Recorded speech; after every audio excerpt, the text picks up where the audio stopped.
नमस्कार दोस्तों, स्वागत है एक बार फिर से आपके अपने एजुकेशन चैनल एजुट्यूबर देव पर। तो दोस्तों, जब आप 10th करते हैं तो उसके बाद आगे ऑप्शनल सब्जेक्ट जो है चयन करने की बारी आती है तो काफ़ी परेशानी होती है। फिर जब आप 12th करते हैं तो थोड़ा हालांकि वहाँ इजी हो जाता है, क्योंकि आप 10th के बाद जैसे ही जो सब्जेक्ट लेते हैं मोस्टली वही आगे आप जाके लेंगे। तो दोस्तों, विषय के चयन में अपनी दिलचस्पी का थोड़ा सा आप ध्यान रखिए, उसके बारे में आज हम बात करने वाले हैं। 10वीं और 12वीं कक्षा के बाद विषय को चुनने की बात हो तो बिना सोचे समझे इस निर्णय को लेना आसान नहीं होता। दोस्तों, शैक्षणिक स्तर के अलावा प्रतियोगी परीक्षा के लिए आवेदन करते समय कई बार विषय के चयन को लेकर विकल्प दिया जाता है। ऐसे में ज़रूरी है कि जो भी विषय आप चुनें उसे अपने करियर के लिहाज से चुनें।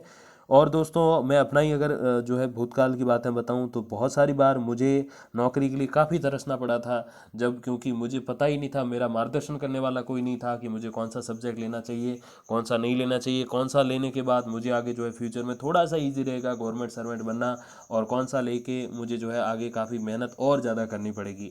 तो दोस्तों, इसीलिए मुझे काफ़ी समय भी लगा। ये भविष्य में आपके रोजगार की संभावनाओं को बढ़ाने में मदद करता है। साथ ही विषय के आधार पर आप अपने कौशल और अभिनय को भी दिखा पाते हैं। विषय के चयन के दौरान इस बात को प्राथमिकता दें कि वह आपके लिए कितना सफल होगा। जाने उन बातों को जो आपके अपने अभिरुचि के अनुसार विषय को चुनने में मदद करेंगी। दोस्तों, देखिए क्या बातें हैं। सबसे पहली बात दोस्तों, जब तक आप किसी विषय में रुचि नहीं रखते हैं तब तक आप किसी भी तरह के विषय का चयन ना करें, और ना ही उस पर कोई शोध करें, ना ही उस पर आपको रिसर्च करें। कोई ऐसी चीज़ या काम जिसमें आपका मन नहीं लगे वह लंबे समय तक कारगर नहीं हो सकती, और इसीलिए कोशिश ऐसे विषय को चुनने की करें जिसमें दिलचस्पी हो। जैसे कई सारे अभ्यर्थी ऐसे होते हैं जो मोस्टली जैसे 10th करते हैं तो उसके बाद आपके सामाजिक में ज़्यादा नंबर है तो आगे जाके आर्ट्स ले लेते हैं, अगर आपके विज्ञान में ज़्यादा नंबर है तो आगे जाके साइंस लेते हैं, और जैसे गणित वगैरह में है तो आगे जाके आप कॉमर्स ले लेते हैं।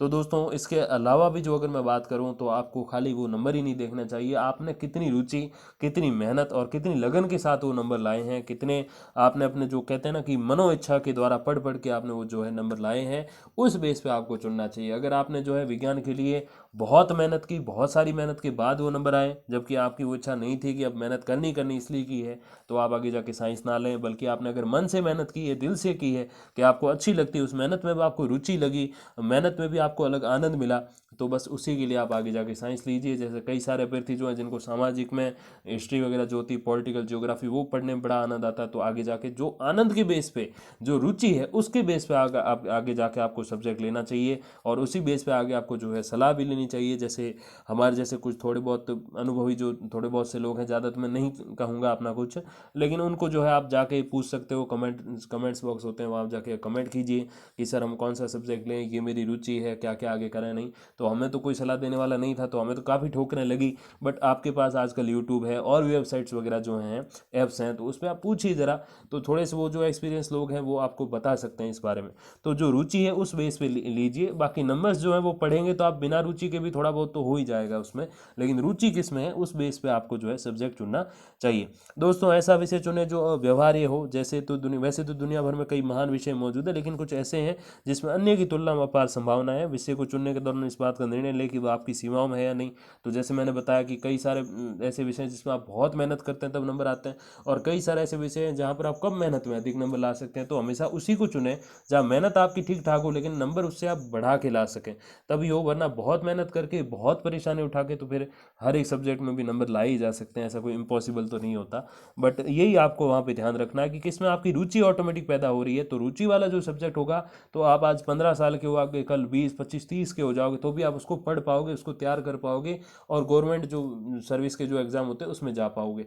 अगर आज आप रुचि नहीं लोगे, और उस चीज़ में अगर आपकी रुचि नहीं है, वो सब्जेक्ट आगे ले लो किसी के दबाव से, प्रेशर से, या कहीं और से अभिप्रेरित होगे, तो फिर वो आगे जाके बड़ा परेशानी के सबब आपके लिए बन सकता है, क्योंकि उस सब्जेक्ट को आप उतना मन से तैयार नहीं कर पाओगे जितना मन से आपको तैयार करना चाहिए था। दोस्तों, माफ कीजिएगा, शोध योग्य विषय को चुनें। जो आगे शोध मतलब यहाँ पीएचडी का ही सीधा तात्पर्य नहीं है, और भी कई सारी चीज़ें इसमें हैं।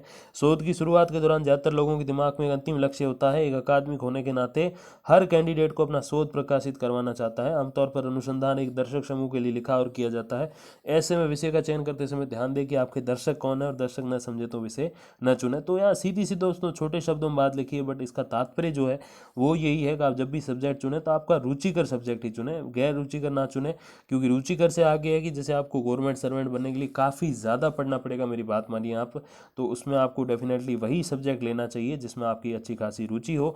बिना रुचि वाला दोस्तों कार्य ना करें। तो बस इसी के अकॉर्डिंग आप 10th 12th के बाद अपना जो है सब्जेक्ट चुने अपना। दोस्तों आप जो है किस वर्ग में जाना चाहते हैं, कला है, वाणिज्य है, या फिर आपके जो विज्ञान है उसमें। दोस्तों बाकी कोई अपडेट इन सब चीज़ों के ऊपर होती है या फिर आपको कोई प्रश्न है तो प्लीज़ कमेंट बॉक्स में मुझे लिखिएगा ज़रूर, मैं उसको जो है रिप्लाई करने की पूरी कोशिश करूँगा। तब तक के लिए दोस्तों धन्यवाद, नमस्कार।